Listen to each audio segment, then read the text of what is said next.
नमस्कार, times of Swaraj में आप सबों का स्वागत है और मैं हूं संतोष सिंह।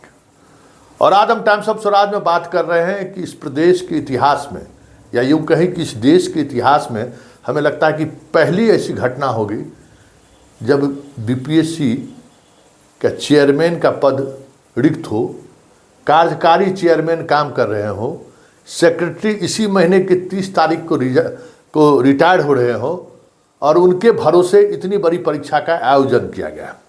हम बात शिक्षक बहाली की कर रहे हैं। आज 400 से अधिक केंद्रों पर परीक्षाएं हो रही हैं और 26 जिलों में परीक्षा हो रही है। हालांकि अभी तक कहीं से भी प्रश्न पत्र लीक होने का मामला सामने नहीं आया है, लेकिन जिस तरीके से चीज़ें सामने आ रही हैं, जो कहा जा रहा है कि अब जो सॉल्वर गैंग है वो अपने काम करने का तरीका बदल दिया है और वो तरीका बदल लिया है। वो पिछले ही टीआरई 1 और टीआरई 2 में जिस तरीके से लोग पकड़ आए हैं थंब इम्प्रेशन के दौरान, वो सारी बातें पुलिस के अनुसंधान में आई भी, लेकिन उसको नज़रअंदाज कर दिया गया क्योंकि अब सॉल्वर गैंग ने तरीका बदल दिया है कि अब प्रश्न पत्र नहीं दिया जा रहा है। अब पैसे दीजिए, जहाँ सेंटर है वहाँ पर आप आइए, हम आपको पूरा प्रश्न पत्र दे देंगे, आंसर देंगे, रात भर में उसको याद करिए, सुबह जाइए और परीक्षा दीजिए। और पिछले 2-3 दिनों से यही जोर शोर से चीज़ें चल भी रही थी। लेकिन इन सब से इतर जो सबसे महत्वपूर्ण सवाल है कि जिस तरीके से टीआरई 1 और टीआरई 2 में आनन फानन में परीक्षा, रिजल्ट, नियुक्ति, पोस्टिंग हुआ, और अब जो चीज़ें सामने आ रही हैं कि कितने बड़े स्तर पर खेल हुआ है टीआरई 3 में, उससे भी बुरी स्थिति आपको झेलना पड़े, सामना करना पड़े, तो कोई बड़ी बात नहीं होगी। क्योंकि टीआरई 3 तो ऐसा ही लग रहा है जैसे सब कुछ राम के भरोसे है। अब एक ऐसे प्रभारी चेयरमैन को ये जिम्मेवारी दी गई। आप समझिए कि कितना, मतलब एक आईएएस अधिकारियों का, रिटायर्ड आईएएस अधिकारियों का चेयरमैन होना और एक एजुकेशन के तरफ से आए हुए व्यक्ति का चेयरमैन होना, एक प्रशासनिक सेवा से आए हुए व्यक्ति का मेंबर होना, चेयरमैन होना, कितना प्रभावशाली होगा। अब आप समझ जाइए ना कि जो एक्टिंग होगा पूरे बीपीएससी के अंदर, जो कर्मचारियों की फौज है, पदाधिकारियों की फौज है, उस पर कितनी पकड़ उनकी होगी।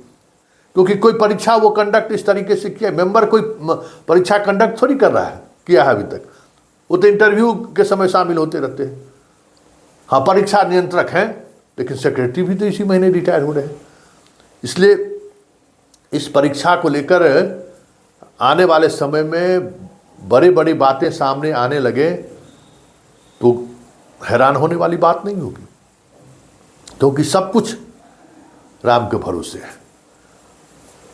अलग बात है कि यहाँ सीसीटीवी कैमरे पर निगरानी हो रही है, पिछले बार भी हो रही थी, और जिस स्तर पर सॉल्वर गैंग का काम सामने आया है, वो तो पकड़ा है वो जो दूसरे के जगह पर बैठे थे।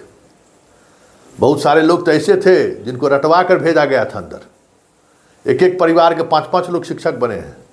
ये भी तो लोग देख रहे हैं कि किस तरीके से प्रतिभा वाले छात्र बाहर हैं और गांव का जो मुगारहा लोग है उसका बाल बच्चा मास्टर बन गया है। वो लोग भी तो देख रहे हैं, क्योंकि आप जो कुछ भी कर रहे हैं उसका लिटमस टेस्ट तो गांव में ही होता है, जहां हर कोई एक दूसरे को जानता है, उसकी पढ़ाई के लेवल को जानता है, उसका पारिवारिक स्थिति को जानता है। बहाली होने के बाद ज़मीन बेचा या कहाँ से पैसा लाया, ये इस पर भी उसकी नज़र रहती है।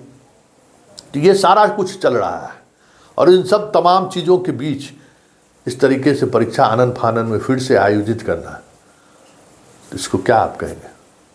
देखिए, हमें भी इंतज़ार है उन चीज़ों को, जिन चीज़ों के सहारे हम ये कह सकें कि सरकार का मंशा अच्छे और प्रतिभावान छात्र शिक्षक के रूप में आए, ये नहीं है। वैसे भी इस 4-5 महीने के अंतराल में इतने बड़े स्तर पर जब परीक्षाएं होंगी, तो कहाँ से आप उम्मीद कर सकते हैं कि योग्यतावान छात्र आ सकते हैं आपके यहाँ परीक्षा में शामिल हुए। भाई रॉ मटेरियल थोड़ी है कि चले गए तिलैया पहाड़ में तोड़ के ट्रक लेके चले आए।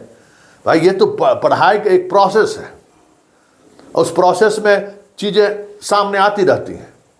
तो आप लगातार परीक्षा लीजिएगा, 5 महीने का अंतराल में अगर यूपीएससी भी ले तो फिर कहाँ से वो मटेरियल मिलेगा जो मटेरियल बेहतर रिजल्ट दे सकता है। वैसे चलिए देखते चलिए, परीक्षाएं हुई हैं, पहली पाली में चीज़ें उस तरीके से सामने नहीं आई हैं, सब कुछ शांतिपूर्ण ढंग से हो रहा है। लेकिन ये जो शांति के पीछे की जो क्रांति है ना, जल्द खुलासा होगा, इंतजार करिए।